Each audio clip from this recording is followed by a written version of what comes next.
பாஷா பாஷா பாஷா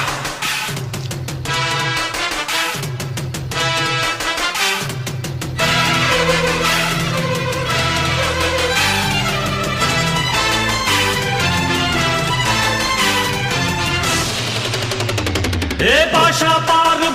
பாரு பட்டாளத்து நடைய பாரு பகை நடுங்கும் படைய பாரு கோட்டு சூட்டு ரெண்டும் எடுத்து கோட்டு நடக்கும் புலிய பாரு அற்றி எரியும் நெருப்ப போல சுட்டெரிக்கும் விழிய பாரு ரத்தம் வேர்வை ரெண்டும் கொண்ட ராஜாங்கத்தின் மன்னன் தானடா இவன் பேருக்குள்ளே காந்தம் உண்டு உண்மைதானடா இவன் பேருக்குள்ளே காந்தம் உண்டு